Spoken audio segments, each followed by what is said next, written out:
Почитувани граѓани, почитувани медиуми. Во услови кога пандемијата од коронавирусот се заканува по здравјето на граѓаните, а стопанството се соочува со црни прогнози, ве уверуваме дека успешно ја менаџираме кризата. На прво место ни е заштитата на здравјето на луѓето, но истовремено спроведуваме и низа мерки за ублажување на ударот врз економијата. Владата го усвои вториот голем економски пакет, вреден 200 милиони евра, кој што возможува директна помош за сите кои се погодени од кризата, за работниците, за стопанството, за малите и средните предпријатија, за дуќаните, за занаетчиите, за спортистите и уметниците и за сите граѓани кои се дел од неформалната економија. Со овие мерки, во овие тешки времиња, ќе сочуваме најмалку 250.000 работни места и ќе им помогнеме на над 35.000 компании полесно да ја пребродат оваа здравствена и економска криза.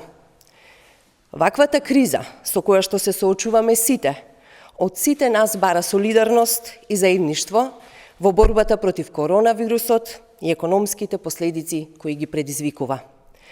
Додека Христијан Мицкоски и ВМРО ДПМНЕ шират лажни вести и паника, додека предлагаат на граѓаните да им се земат пари од вториот пензиски фонд, владата презема суштински и ефикасни мерки. За да обезбедиме што повеќе средства за оние кои се најпогодени од кризата, ги кратиме сите непродуктивни трошоци.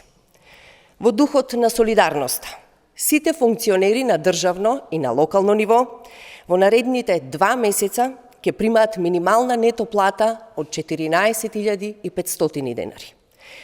Председателите и членовите на управни и надзорни одбори на јавни институции, како и председателите и членовите на советите во општините, а кои се вработени, нема да примаат надомест за време траење на кризата. Почитувани, ова е време кога солидарноста треба да ја покажеме на дело.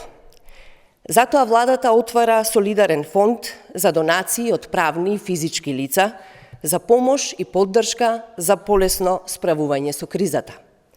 Во оваа прилика апелираме до сите кои имате можност и волја да бидете солидарни и да донирате, со што ќе придонесете за надминување на овој тежок период. Во изминатите 2,5 години многу пати покажавме и докажавме дека знаеме и можеме да се справиме со сериозните предизвици, да носиме храбри одлуки за подобра иднина, за остварување на децениските цели, членство во НАТО и отпочнување на преговори за членство во Европската Унија, со што обезбедуваме просперитетна иднина за граѓаните и државата. И сега не сте сами. Заедно, сплотени со конкретни мерки кои ќе ви помогнат на сите вам во овој тежок период, ќе се справиме и со оваа тешка здравствена и економска криза. Ви благодарам.